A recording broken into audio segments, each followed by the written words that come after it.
Assalamu alaikum, and now we are coming towards the most important section, that is the important questions of TPSC English lectureship, which have been time and again asked in several panels.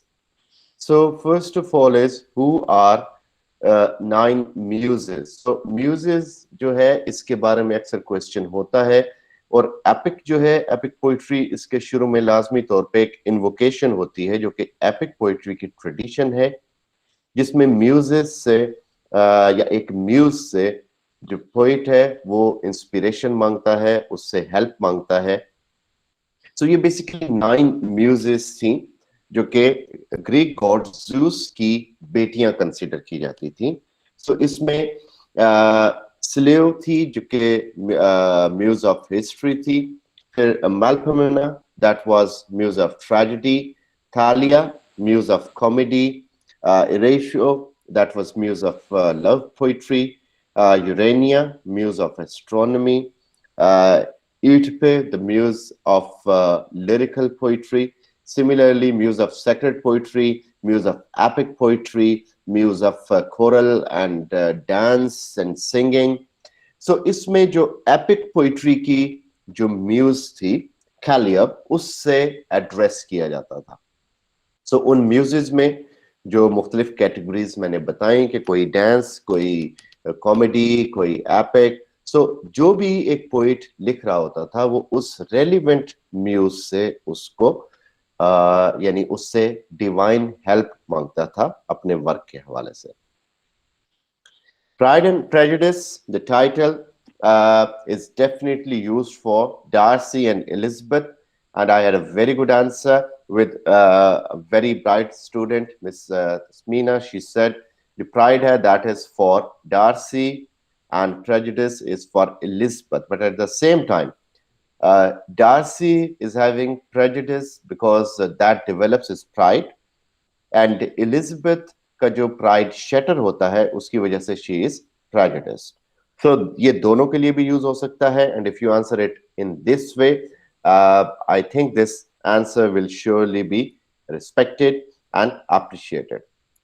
Do you think GTM, grammar translation method, is a successful method in present age?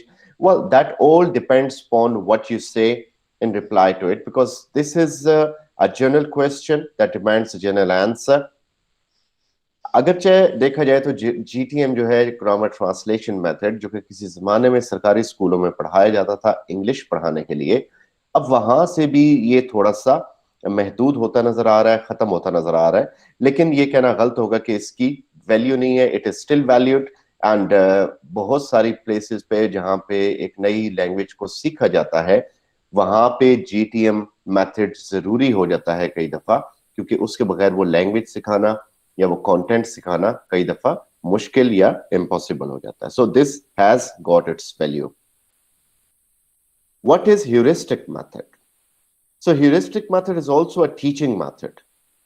So if we talk about it, so it is a problem solving method, and it uses shortcuts to produce good enough situation in a limited time.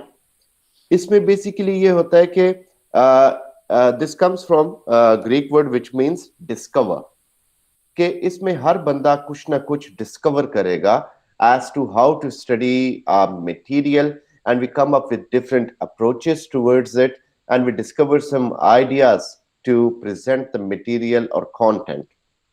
So this is not a fixed kind of method. इसके अंदर मुख्तलिफ चीजें discover की जाती हैं. हर बंदा अपने जहन से उस क्वेश्चन का आंसर डिस्कवर करके लाता है. फॉर एग्जांपल, एक पोम पढ़ा दी गई क्लास में, तो बाकी सब लोग जो उधर बैठे हुए हैं वो अपने आइडिया के हिसाब से, अपनी मर्जी से उसकी एक इंटरप्रिटेशन लेके आएंगे, and eventually some of them will land on the correct interpretation of it. So this is called heuristic method. How can we start teaching tenses? Again, a general question, but if this is asked, what thing you need to start with, so that is we should start teaching tenses with the parts of speech. So first of all, we should make a child familiar with the parts of speech, and then we can come towards tenses. उसके बगैर इसकी understanding मुश्किल हो जाएगी. Explain the title of William Golding's novel, Lord of the Rings. Lord of the Fly.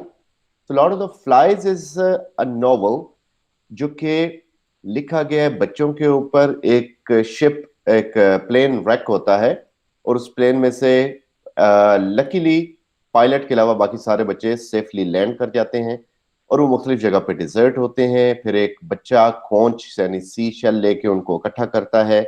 फिर उसमें divisions हो जाती हैं. कुछ बच्चे यानी बुराई की तरफ चले जाते हैं, कुछ अच्छाई की साइड पे होते हैं. आहिस्ता आहिस्ता अच्छाई की साइड पे कम रह जाते हैं, बुराई की साइड पे लोग ज्यादा हो जाते हैं. फिर उनके अंदर पावर का एक करप्शन शुरू हो जाती है, उनके अंदर एक हवस आ जाती है पावर की. वो एब्सोल्यूट लेवल तक करप्ट हो जाते हैं. फिर वो किलिंग्स पे आ जाते हैं. फिर उनके अंदर का डेवल या ईवल प्रोमिनेंट हो जाता है. उनकी इनबॉर्न गुडनेस जो है वो खत्म हो जाती है. सो ये basically Lord of the flies जो है ये टाइटल है बील्ज़ेबub का, जो कि सैटन का नेम है. और इसराइल में यानी बच्चों के ऊपर यानी जो शैतान था उसकी मुनासबत से इसको, क्योंकि ये बच्चों की स्टोरी है, तो यहाँ पे इसका नाम लॉर्ड ऑफ द फ्लाइज रखा गया, जो कि बेसिकली शैतान का एक टाइटल है.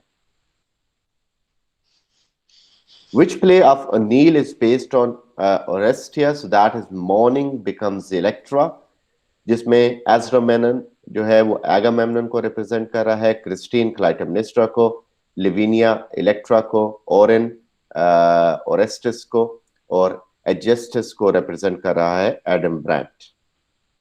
Why is Swift alleged as misanthropist? So first of all, you need to make sure whether he is a misanthropist or not. So you can say that he is alleged as misanthropist because of his treatment of humanity, the way he shows it to the king and to certain people there in his travels, especially in third and fourth voyage. क्योंकि second voyage तक तो वो humanity को protect करता नजर आता है. Third voyage में थोड़ा सा खराब होता है उसका माइंड और फोर्थ वॉयज में आके वो बिल्कुल ही इंसान से नफरत शुरू कर देता है, उसका character Gulliver. So as far as Swift is concerned, yes, Swift is writing to mend the humanity. He wants to bring reformation. Misanthropist वो होता है जो ह्यूमैनिटी से नफरत करता है. ये फिलैंथ्रोपिस्ट का ऑपोजिट है. अगर वो ह्यूमैनिटी से नफरत करता होता तो वो इनके लिए लिखता ही ना. So since he's writing, so he wants them to be making themselves better, अपने आप को ठीक करें. So he is a reformer, not a misanthropist. How is silence a part of communication? So silence is part of non-verbal communication, which is a part of communication. Silence is like it is said कि खुदा इंसान से कहता है कि if you cannot understand my silence, you will never understand my words. कि जो हम खामोशी में खुदा की उस अजमत को नहीं देख पा रहे तो हम उसके अल्फाज से उसको कभी नहीं पहचान पाए.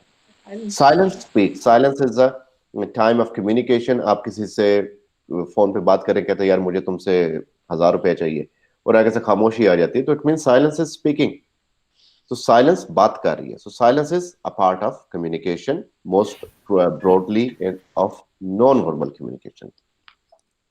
Research means to come to some to draw conclusions using scientific investigation.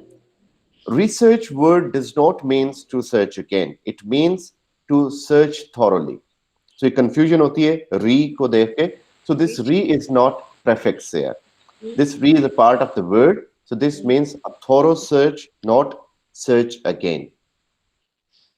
What is difference between basic and applied research?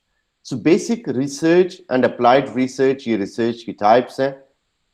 Basic research is used for theory development and applied research is for the application of that theory. इसमें theories बनती हैं, theories develop होती हैं basic research में, और applied research में उन theories को apply किया जाता है practical situations के ऊपर.